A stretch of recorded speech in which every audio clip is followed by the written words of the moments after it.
Hello, Year 9, and here is your 7th lesson on an inspector calls. So we are going to retrieve the word foreshadowing today. So think back to what we mean when we're looking at foreshadowing. So what did Jack's obsession with hunting foreshadow about the type of leader he became? So think back to Lord of the Flies. Think back to all of Jack's obsession with killing and hunting the pig. What did that foreshadow about the leader Jack then became?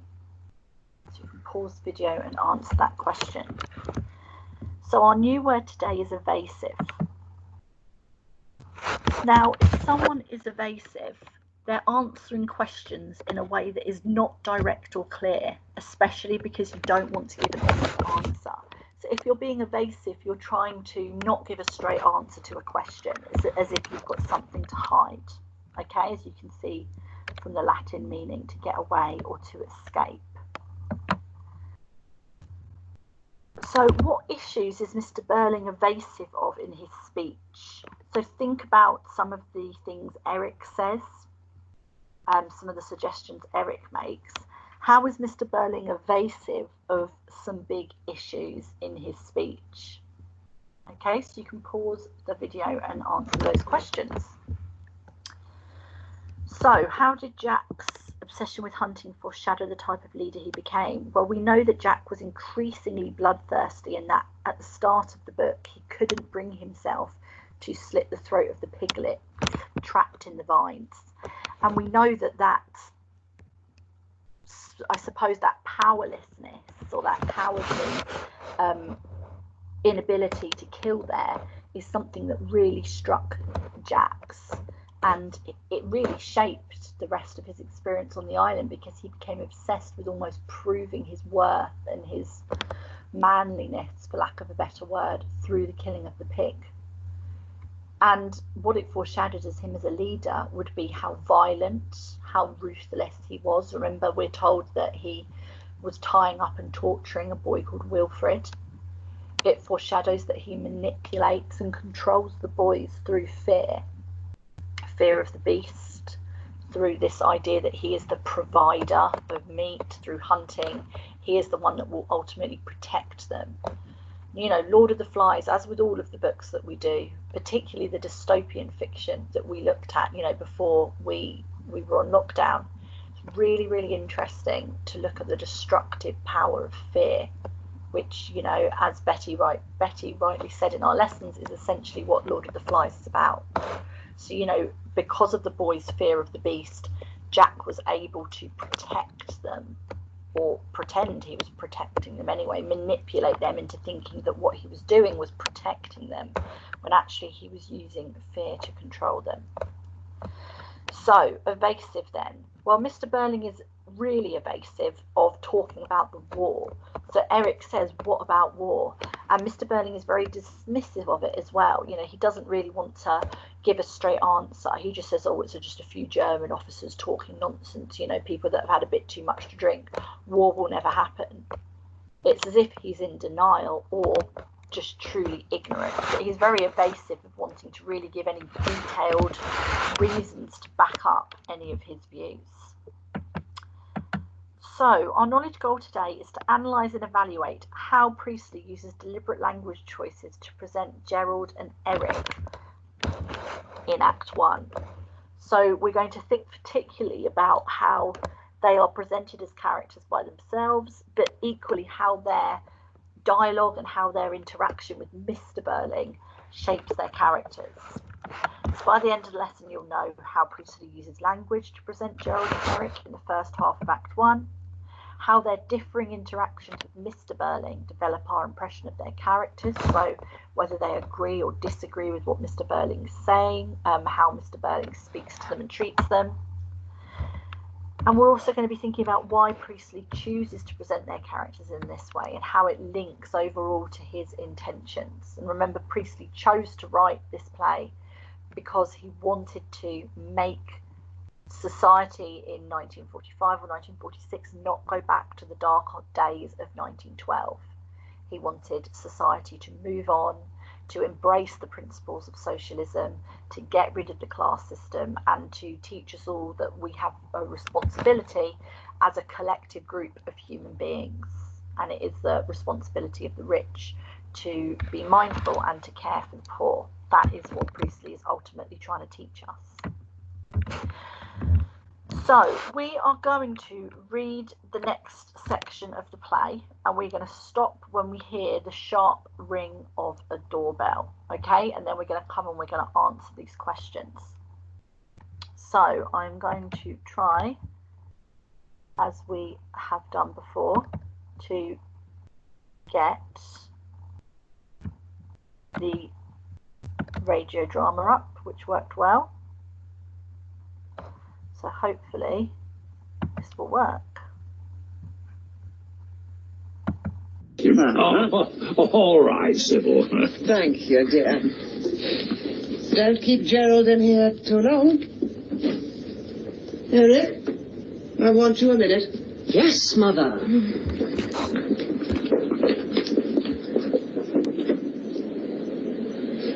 Cigar? No thanks. I can't really enjoy them. Oh, you don't know what you're missing. Oh, help yourself to port. Oh, thank you.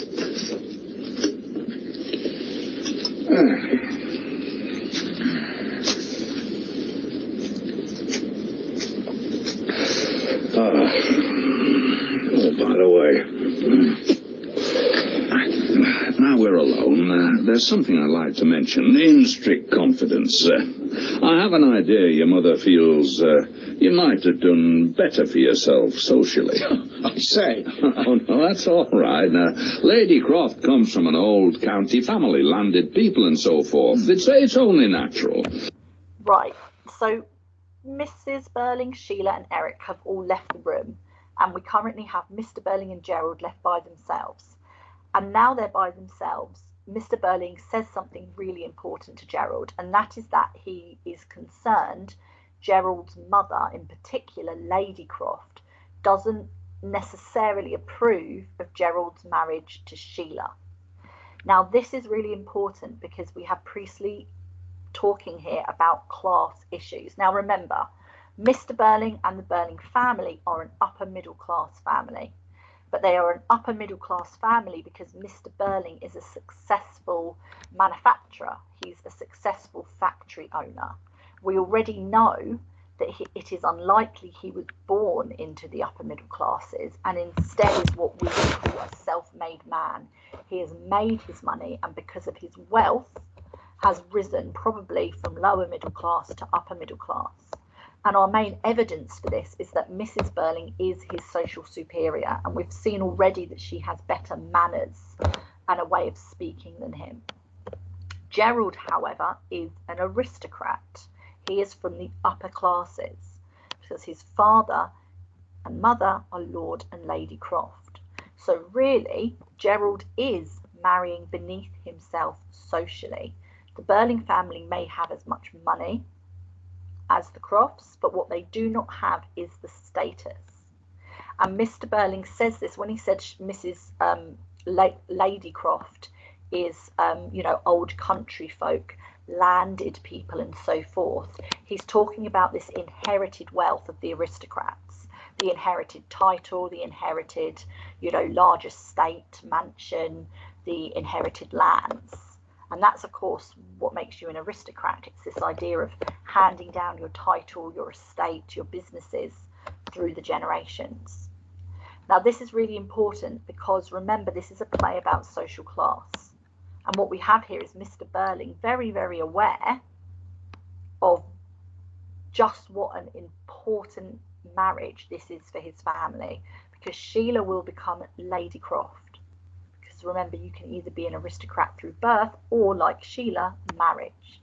Now, it won't make Mr. Burling an aristocrat, but it will raise the social profile of his family. So this engagement of Sheila and Gerald is really important. So this is a very important little conversation here. But what I wanted to say is this. There's a fair chance that I might find my way into the next honours list. Oh, just a knighthood, of course. Oh, I say congratulations. I've had a hint or two. You see, I was Lord Mayor here 2 years ago when royalty visited, and I've always been regarded as a useful party man. So I gather there's a very good chance of a knighthood. So long as we behave ourselves, eh? Don't get into the police court or start a scandal. Well, if that's the only obstacle, sir, I think you might as well accept my congratulations now. Now, this is really important. So Mr. Burling is revealing that because he is a useful party man, now what he means here is the Conservative Party, of course, and because he was Lord Mayor, he thinks he might get knighted. Now, being knighted would make him Sir Burling, and it would technically make him an aristocrat. Now, he would never have the same status as someone like Gerald and the Crofts, but again, remember that social ladder that we looked at a few weeks ago? It would help Mr. Burling climb the social ladder, so the knighthood would make Sheila and his family seem like less of an inferior marriage to someone like Lady Croft, which is why he's telling Gerald now. But remember, and think back to our key vocabulary, foreshadowing, Mr. Burling's like, oh, this will happen unless we get into trouble with the police. Now, it is very clear from the title of the play that it's called An Inspector Calls. And we know at some point an inspector is going to arrive. So what we have here is real foreshadowing of the fact that a police inspector is going to arrive, and that puts Mr. Burling's knighthood in danger of not happening. I couldn't do that, Al, and don't say anything yet. Not even to my mother. I know she'd be delighted. Well, when she comes back, you might drop her a hint. And you can promise her that we'll try to keep out of trouble during the next few months. More foreshadowing there, of course, trying to keep out of trouble. What's the joke? Started telling stories? No. Want another glass of port? Oh, yes, please. All right, and So Eric has now come back onto the into the stage. It's tricky, I know, when you're just listening to it rather than watching it. give me one. Mother says we mustn't stay too long, but I don't think it matters.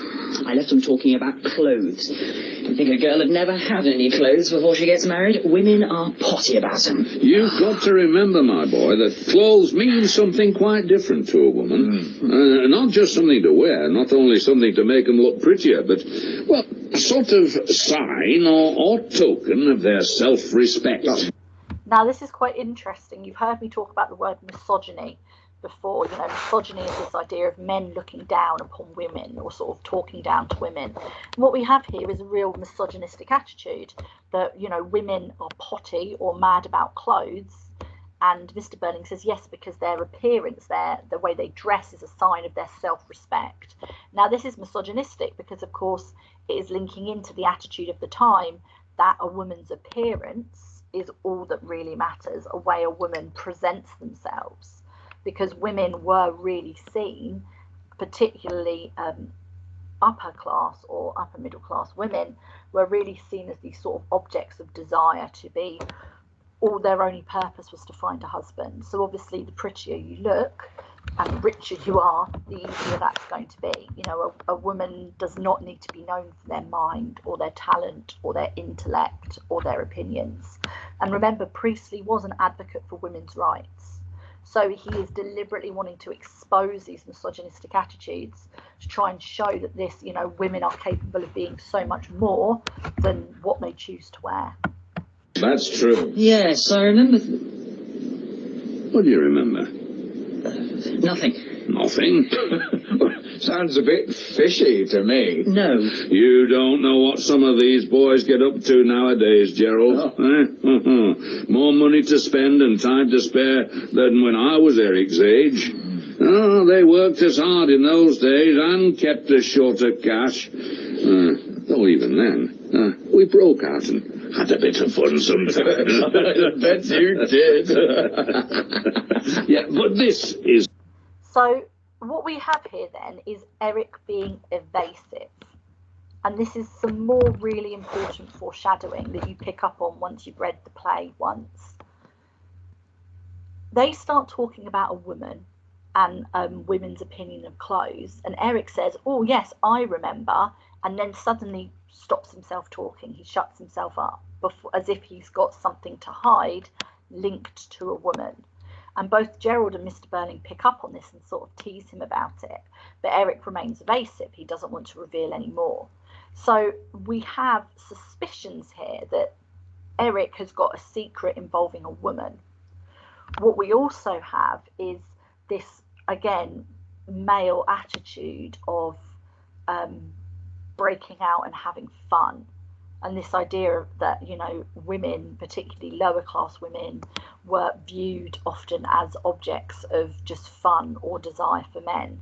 So we've got this whole idea of Eric here being evasive about his association potentially with a woman, and we have a reminder by Priestley of just the sorts of things that, you know, upper middle class or upper class men used to do. You know, so they used to go out on the town, they used to visit bars and bars,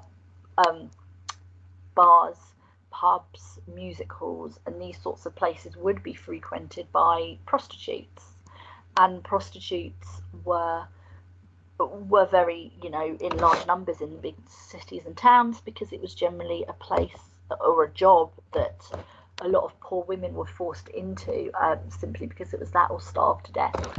So all of this becomes more relevant later on as we read the play. But what we have is Priestley very cleverly giving us these tiny little clues about the Burling family, and under this very respectable outer surface, what they've really been getting up to, which of course is what the inspector's going to try and reveal when he arrives soon.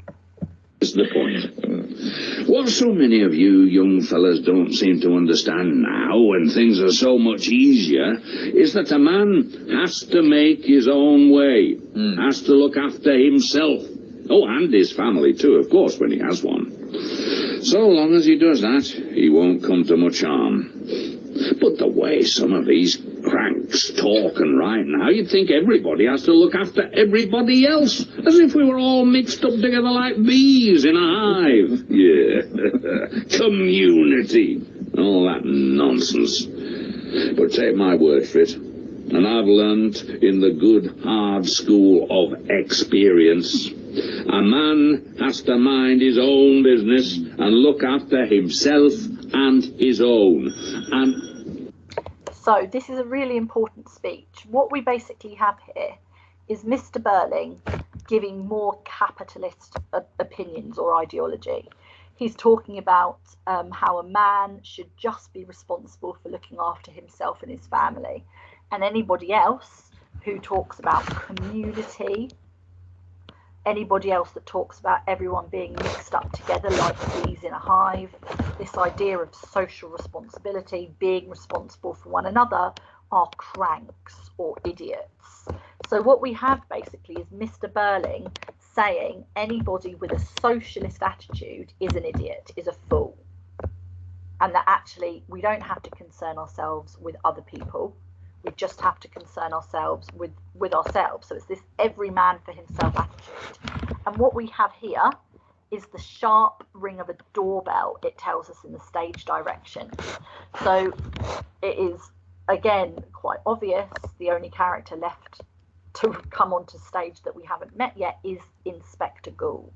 So what we have here is the inspector's arrival interrupting Mr. Burling's anti-socialist speech, and we can take from that what that symbolizes, what that represents, is the fact that the inspector is going to have a very different message, a very different view to Mr. Burling, and we will find that when we meet the inspector next lesson, that we have Mr. Burling on one end of the sort of beliefs, and then the inspector that believes the complete opposite. So that, again, that sharp ring of the doorbell interrupting Mr. Burling's every man for himself speech is Priestley foreshadowing that.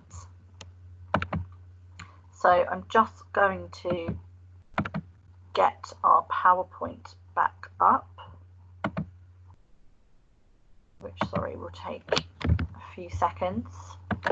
So what you're going to do now is you are going to answer some questions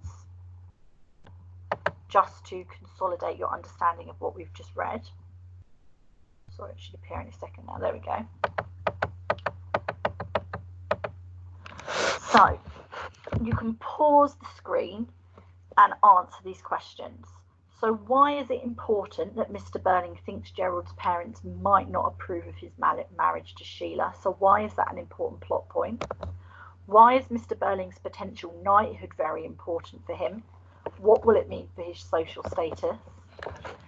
Why is Priestley foreshadowing, what is Priestley foreshadowing when Gerald says you seem to be a nice, well-behaved family? So what is that foreshadowing? Think about who's about to arrive on stage. How is Eric being evasive when they start talking about women? What could this foreshadow? And how is Mr. Burling presented as an individualist in his speech? You know, the speech that he's just given at the end. But this is the point. So that final sort of every man for himself speech. Now, if you can't answer all the questions, that's okay too. But try and see if you can have a go. Okay, so you can pause the video now and answer these questions. So why is it important that Mr. Burling thinks Gerald's parents might not approve of his marriage to Sheila? Well, we know that, as I've mentioned earlier, that this is a play about social class, and we know that Mr. Burling already feels inferior to his wife in terms of social status and feels inferior to Gerald. So it's really important that Mr. Burling wants to make Gerald think that his family are worth marrying into, that Gerald's family approve of him. So it's Priestley highlighting issues of social class. Mr. Burling's potential knighthood is really important to him because it will improve and raise his social status. Priestley's foreshadowing the fact that they are in fact going to get into trouble with the police, that they are not a well-behaved family. Eric's being evasive when they start talking about women because he doesn't want to reveal this woman he's obviously got in mind. This could foreshadow that he has been involved with a woman that potentially his parents wouldn't approve of. Sorry, it's my son decided to just go boo through the door then. It could also foreshadow that he has done something involving a woman that he is ashamed of. Mr. Burling's presented as an individualist, you know, someone that just cares about his individual self, when he's talking about that a man only has to care about himself and his family and doesn't have to care about anyone else. So finally then, I want you to write a brief explanation, you know, 2-3 sentences maybe, of how Gerald and Eric are presented in the first half of Act 1.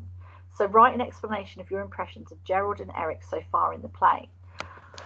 In your explanation, include the following: how their interaction with Mr. Burling develops your impression of their character. So think about the fact that Gerald agrees with everything Mr. Burling says, and Eric seems to sometimes disagree or question his father.